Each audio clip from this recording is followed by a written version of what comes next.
Yeah. We said when we brought out this song, it kind of reminds us of Up With People, right? That kind of uplifting kind of song. So thank you, choir, for sharing that about the beautiful gospel of love. So today, Trivial Pursuit is the game that we are talking about. And how can we find out something about our Christian walk because of that game? You know the game, right? How to play it. So there are different categories of the trivia that you're supposed to know. And they're color-coded with those fun little pieces. We always call them pie, right? They're little triangular pieces that look like a piece of pie, and you put them in. Every time you can answer a question in that category, you get to put your piece in there, and when it's all full and you have all colors, then you win the game. And the categories, geography. This is the classic. This is a family version, so might have different categories. But the ones we play, the original, geography, some of that I remember. Entertainment, probably know more about that. History, if I can remember again and pull those things out. Arts and literature. I got some literature classes, and so I'm told that I should remember those questions. I don't always. Science and nature and sports and leisure are those categories. And you know how it goes. The one who knows the most wins, right? So yes, I'm going to give away the game. And I'm going to base this on, let's think about who might know the most. Now, I know that many of you have not only college degrees, but many of you have master's degrees. Some of you might have doctorates. So I'm going to ask if there is someone here that has a doctorate and what year, and I'm going to give it to the person who most recently got their doctorate, because they probably remember more than any of us. So who first, just raise your hand if you have a doctorate, because that's a great accomplishment. That went to several around. What a great accomplishment. So, Paul, it's you and Betsy. Uh-huh. Mm-hmm. Yeah. Do you remember the year you got your doctorate? Yes. Yes. Yes. Yeah. Yes. Shall I let you fight over it? No. Are you interested? I'm going to give it to Betsy. Is that okay? All right. I'm going to go back and give this to Betsy because she has done the work of learning so much, and now you can share your knowledge. You can keep that or give it away or enjoy the game as much as you want. I will say this about Trivial Pursuit and my family, my immediate family that is, we don't play. We don't play Trivial Pursuit for a very, very good reason.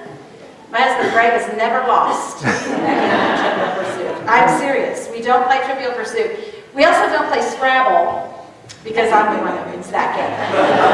So, yeah, we don't play those games, but they're a lot of fun.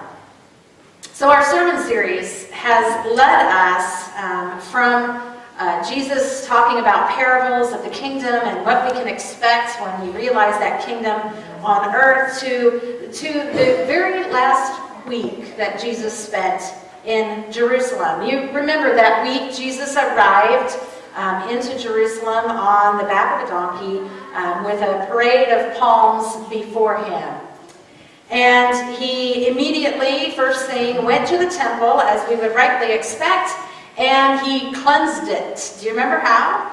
Turned over the tables of the money changers. It made some people very angry, and they began to challenge Jesus' authority almost right away. Who are you to have this kind of authority in our temple?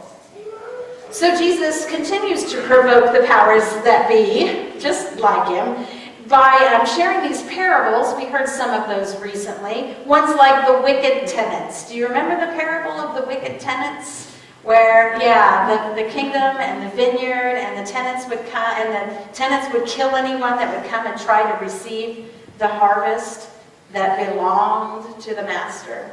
They didn't like those very well. And so the response of the powers that be was to ask Jesus a series of questions or offer him a series of tests We've heard last week, you remember, they asked him, is it lawful to pay the taxes or not? They were hoping to trip him up on that one.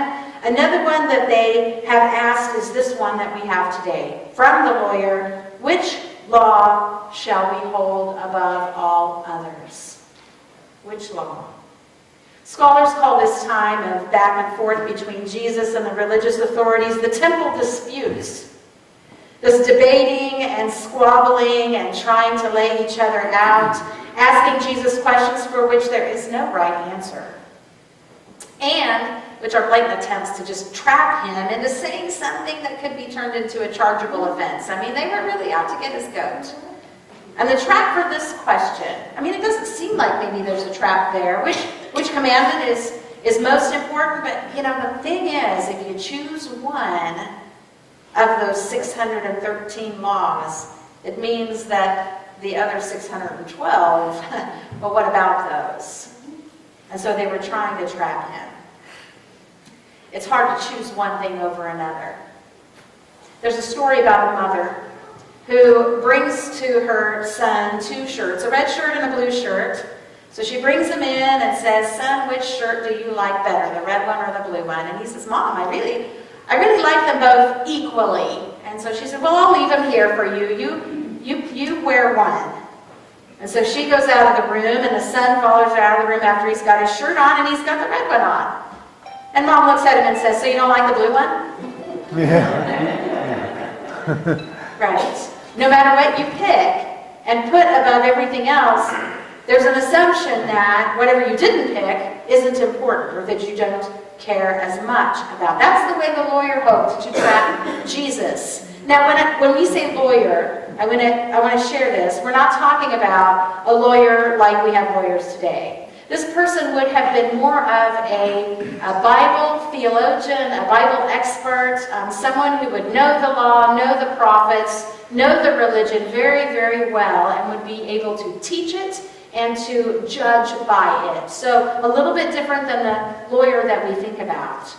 So in that teaching, I know many of you are teachers and have been teaching, and some are still teaching, Sunday school and other things. There are methods, right? Different methodologies for teaching. Some, during this temple time, were teaching the law from what they would consider the most important law, and then following on until the least important. Kind of a gradation kind of method, so that you teach some essentials and basics first, and then you could say build on that, right? You have to have a particular foundation before you can learn the rest of the stuff. So that was one way that the Bible was being taught, the law was being taught in Jesus' time. Others who were teaching sorted those laws, those 613 laws, into 365 you shall nots. Just the days of the year, right? One for every day, you shall not. And 268 you shalls, which corresponds with, interestingly enough, the number of bones in the body. I did not check that statistic. I'm taking that off of the commentary that I read. 268 bones in the body, 268 you shalls. And that's how they would teach the law day by day to people who were learning. Really, if you've taught any kind of Bible study, there is a sense that you have to kind of categorize how you're going to teach it. I mean, there's so much there. Some would teach it as it's been compiled.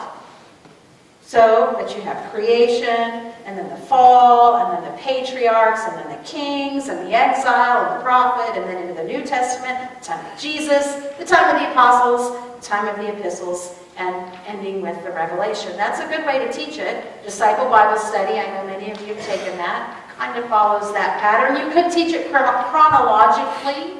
That's a little bit different than the way it's compiled. It's not put necessarily in chronological order, which is very confusing if you think it is. Try to read it that way, but it's not. You could teach it as to its literature, so that you could pull out sessions on the epistles, and sessions on the Gospels, and sessions on the prophetic literature, or the apocalyptic literature.